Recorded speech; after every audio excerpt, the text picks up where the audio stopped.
Above all, the demon of the track finds peace among the family clan he cherishes above all.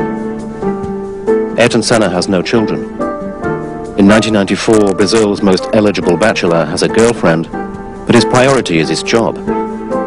For the moment, it is with nieces and nephews that he can enjoy the pleasures of childhood again, indulging in games where speed is never completely excluded.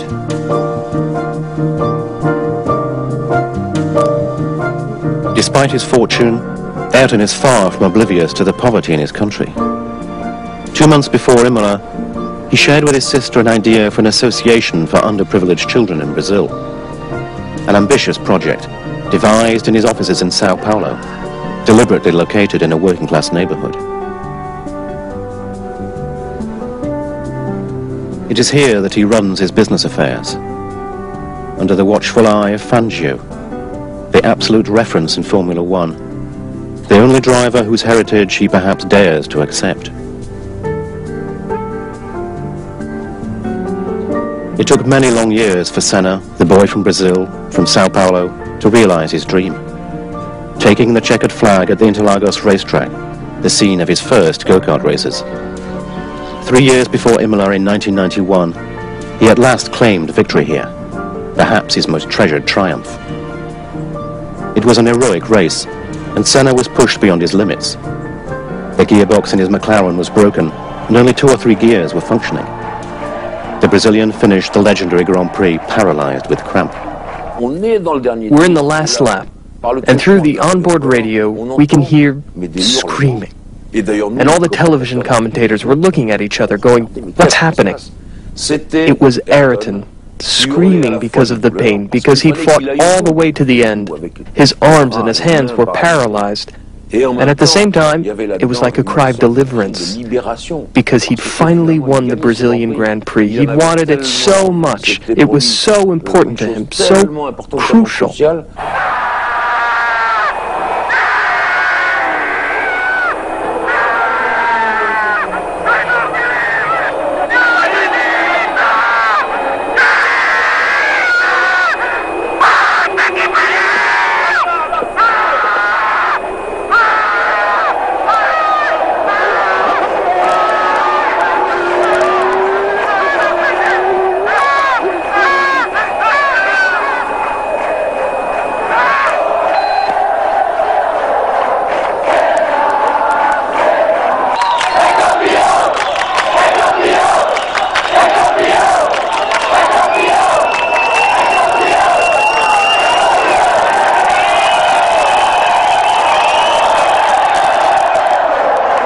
At the end of that year, 1991, Senna was crowned champion for the 3rd time, joining Niki Lauda, Jackie Stewart and Alain Prost in the pantheon of the most honoured drivers in racing history. And above all, he is acclaimed as the greatest Brazilian hero.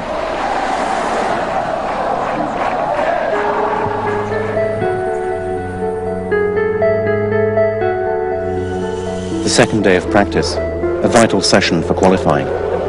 Barely 24 hours after Rubens Barrichello's accident, drama strikes again. The Austrian Ratzenberger's Simtek Ford flies from a curve at 300 kilometers an hour and crashes into the safety barrier.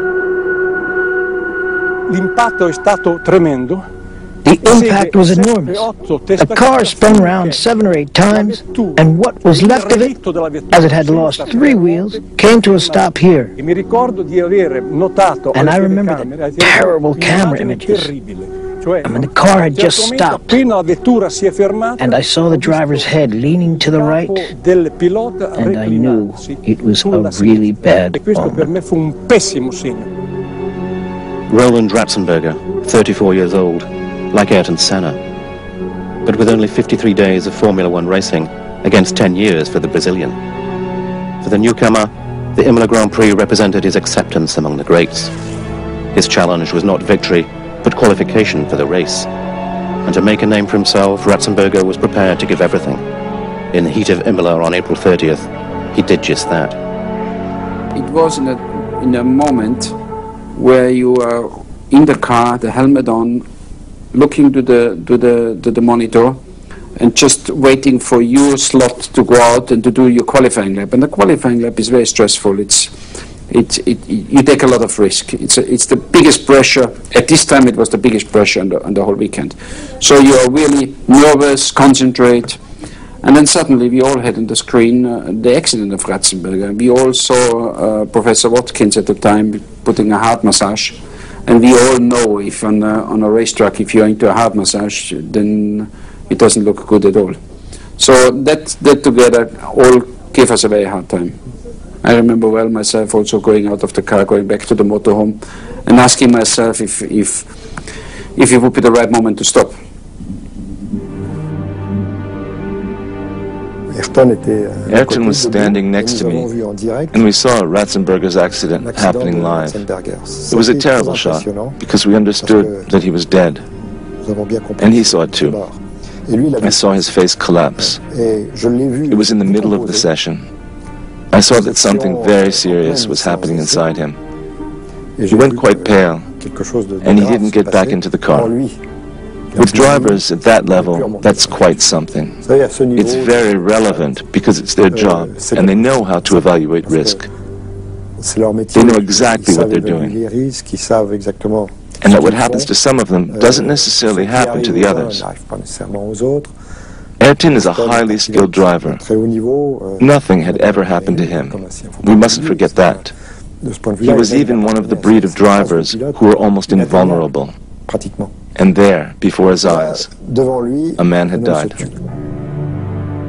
Deeply affected, seeing death on the track for the first time, Senna terminates the session. 2 hours after the accident, he goes to the track hospital to ask Dr. Piana for news of Roland Ratzenberger. I'm shaking my head sadly, and he doesn't say anything. He understands the situation. He turns around without a word and leaves the hospital with his head down.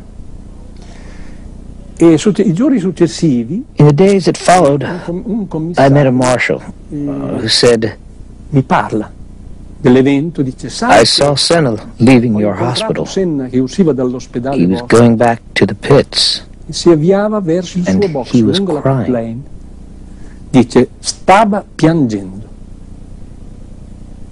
It was a very moving incident, because Senna was concerned about the condition of his compatriot, but also the newest driver, who was still unknown.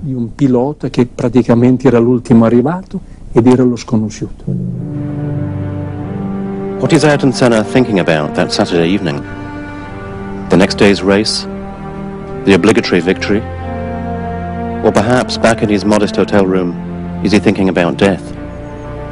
The death of Ratzenberger, the rookie, who confronted Formula One with harsh reality after 12 years without a fatality. It had almost been forgotten that drivers could die on the racetrack.